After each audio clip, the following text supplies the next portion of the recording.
ये सरकार मूवी का पोस्टर है, एक तमिल मूवी जो लास्ट ईयर रिलीज हुई थी। क्योंकि वो एक पॉलिटिकल फिल्म थी, अनसरप्राइजिंगली वो एक कंट्रोवर्सी में पड़ गई थी। रूलिंग पार्टी बहुत गुस्से में थी जिस तरह से उनकी लीडर जयललिता और उनकी वेलफेयर स्कीम्स को इस मूवी में दिखाया गया था। मूवी थिएटर्स अटैक किए गए थे, प्रोटेस्ट निकाली गई थी और फिल्म प्रोड्यूसर्स को सीन्स डिलीट करने के लिए बोला गया था, जो बहुत नॉर्मल चीज़ें इंडिया में। पर उसके बाद कुछ नया हुआ। गुस्से में आकर कि उनके सुपरस्टार एक्टर का अपमान किया जा रहा है, एक्टर विजय के फैंस AIADMK गवर्नमेंट द्वारा दी गई हुई फ्री चीज़ों को डिस्ट्रॉय करने लग गए। Mixers, grinders, televisions, laptops. उन फैंस के वीडियोस जहां बैकग्राउंड में सरकार मूवी का म्यूजिक बज रहा था और जहां वो ऐसी महंगी चीज़ों को डिस्ट्रॉय कर रहे हैं, वायरल हो गए थे ट्विटर और टिकटॉक पे। और ये बस एक एग्जाम्पल है सेलिब्रिटी भक्ति का इंडिया में। हमें से कई लोग रजनीकांत के फैंस को जानते हैं जो उनके पोस्टर्स को माला पहनाते हैं और जब वो स्क्रीन पर आते हैं तो पैसे फेंकते हैं। और हम सुधीर कुमार चौधरी को भी जानते हैं जो सचिन तेंदुलकर के सुपर फैन हैं। किसी को एडमायर करने में कोई गलत बात नहीं है, इसीलिए अगर आपकी दीवार पर विराट कोहली का पोस्टर है तो वो प्रॉब्लम नहीं है। प्रॉब्लम तब होती है जब ये एडमिरेशन ऑब्सेसिव हो जाता है या एक जुनून बन जाता है, जब आपकी ज़िंदगी का मकसद बस वो सेलिब्रिटी बन जाता है। एक फ़ैन जब वो शाहरुख खान से नहीं मिल पाए तो उन्होंने अपनी गर्दन काटने की कोशिश करी। एक 3 साल की लड़की ने खाना बंद कर दिया था जब सलमान खान को सेंटेंस मिली थी ब्लैक बक केस में। एक 3 साल की लड़की, इमेजिन करिए। और ये भक्ति एक व्यक्तिगत नुकसान के अलावा हमारी सोसाइटी को भी नुकसान दिला सकती है, स्पेशली जब ये ऑब्सेशन पॉलिटिकल लीडर्स के बारे में होता है। जेमी तेहरानी, एक सोशल एंथ्रोपोलॉजिस्ट, कहते हैं कि सेलिब्रिटी कल्चर ह्यूमंस में एवोल्यूशन की वजह से है। वो कहते हैं कि ह्यूमंस एक सोशल ग्रुप है और हम प्रोग्राम्ड हैं एक लीडर को फॉलो करने के लिए।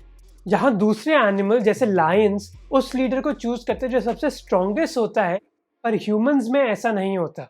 एक थ्योरी ये है कि हमारे पूर्वजों ने रियलाइज कर लिया था कि उसको लीडर बना के जो सबसे स्ट्रॉन्गेस्ट है उससे हमारे ग्रुप का इतना फ़ायदा नहीं होता, बल्कि हमें उन लोगों को रिवॉर्ड करना चाहिए जिनके पास दूसरे स्किल्स होते हैं, जैसे जो व्हील को बनाना जानता हो या फिर जो शिकार करना बेहतर जानता हो।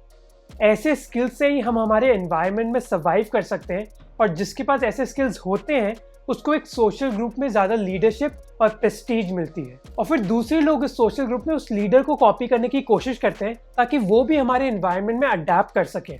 पर ये डिसाइड करना कि उनको क्या कॉपी करना चाहिए या क्या नहीं करना चाहिए कॉम्प्लिकेटेड होता है, इसीलिए वो सारी चीज़ें कॉपी करने की कोशिश करते हैं। इसी वजह से हमारे मॉडर्न वर्ल्ड में सेलिब्रिटीज उन प्रोडक्ट्स को भी इंडोर्स करते हैं जिनमें वो एक्सपर्ट्स नहीं हैं।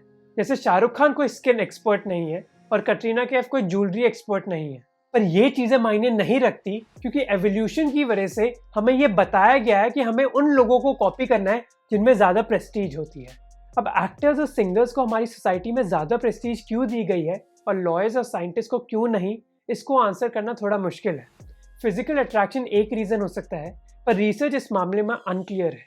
जो बात क्लियर है वो है कि एवोल्यूशन इस सेलिब्रिटी कल्चर को एक्सप्लेन कर सकता है, पर वो इस बात को एक्सप्लेन नहीं कर सकता कि कुछ लोग एकदम पागल क्यों हो जाते हैं कुछ सेलिब्रिटीज़ के पीछे।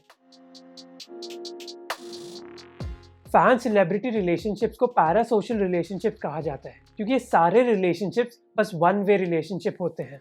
सेलिब्रिटीज़ को पता भी नहीं होता कि वो फैन एग्जिस्ट भी करता है। पर ये सारे रिलेशनशिप्स अबनॉर्मल नहीं होते।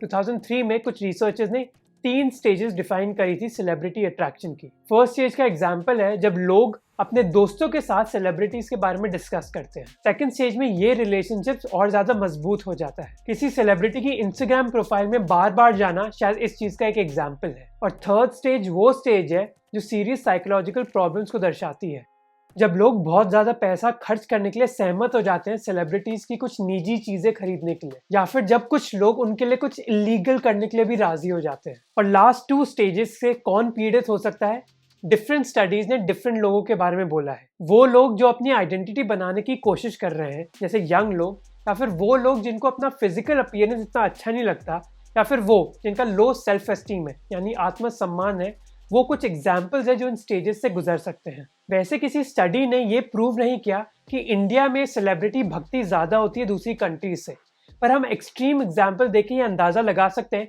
कि इंडिया में ये बहुत ही बड़ी प्रॉब्लम है। एक थ्योरी ये है कि ये सेलिब्रिटी भक्ति इंडिया के सबसे प्रमुख रिलीजन यानी कि हिंदुइज्म से प्रेरित है। फोटोज की पूजा करना, पोस्टर्स पे पैसे फेंकना या फिर मूर्ति बनाना, ये सारे ही विशेषताएं हिंदुइज्म में पाए जाते हैं। और हमारे समाज में अगर आपको किसी की बहुत ज़्यादा तारीफ करनी है तो आप क्या बोलोगे कि वो भगवान के सम्मान है।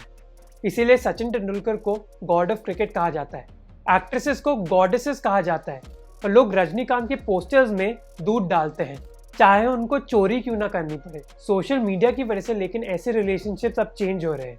यंग लोग शायद रजनीकांत के पोस्टर्स में दूध ना डालें, पर वो हैशटैग रजनीकांत जरूर ट्रेंड करेंगे। अब सोशल मीडिया की वजह से दूध जरूर वेस्ट नहीं हो रहा, पर सोशल मीडिया ने ऐसी भूख क्रिएट कर दी है फैंस के अंदर सेलिब्रिटी कंटेंट के लिए, ऐसी भूख जो शायद खत्म ही नहीं होगी। इस सेलिब्रिटी कंटेंट के आसपास अब एक पूरी नई इंडस्ट्री बन गई है। कई इंस्टाग्राम अकाउंट्स बस सेलिब्रिटी अपडेट्स देते हैं, उनके एयरपोर्ट से लेकर रेड कार्पेट तक सारी ड्रेसेस कवर करते हैं। रणवीर सिंह दीपिका के इंस्टाग्राम में कमेंट डालते हैं और कुछ घंटे बाद वो एक न्यूज स्टोरी बन जाती है। और ये विन विन सिचुएशन है। जितना फैंस क्लिक करते हैं ऐसे आर्टिकल्स में, उतना पैसा स्टार्स को मिलता है एंडोर्समेंट से, और इसी वजह से स्टार्स और ऐसा कंटेंट क्रिएट करने की कोशिश करते हैं। अब ये सेलिब्रिटी भक्ति हमारी मानसिक स्थिति पर तो एक प्रभाव डालता ही है, पर हमारी डेमोक्रेसी पर भी प्रभाव डाल सकता है। 2011 में जब एल कलाइवनन ने एक मंदिर बनाया था एमजी रामचंद्रन के लिए, जो एक्स तमिलनाडु चीफ मिनिस्टर थे, तब 3000 लोग पहुंचे थे पहले दिन की पूजा के लिए। 1995 में चेन्नई में हजारों पोस्टर्स लगे थे जहां जयललिता को एक देवी का रूप दिया था। लोग उनकी इयररिंग्स पहनते थे और उन्होंने टैटू भी करवाए थे। अब ये स्टार्टिंग में फनी लगता होगा, पर ये बहुत डेंजरस भी हो सकता है। 2014 में जब जयललिता को 4 साल की जेल की सजा मिली थी, तो 16 लोगों ने अपने आप को जलाकर या फिर अपने आप को टांग कर अपनी जान दे दी थी। और ये बस साउथ इंडियन लीडर्स के लिए नहीं होता। शंकर राव, जो 3 टाइम एमएलए रह चुके हैं आंध्र प्रदेश से, उन्होंने सोनिया गांधी के लिए एक मंदिर बनाया था। इस सोनिया गांधी के अवतार को वो तेलंगाना तली कहते हैं, या फिर तेलंगाना की देवी, क्योंकि वो उनको तेलंगाना आंदोलन के समर्थन के लिए धन्यवाद करना चाहते थे।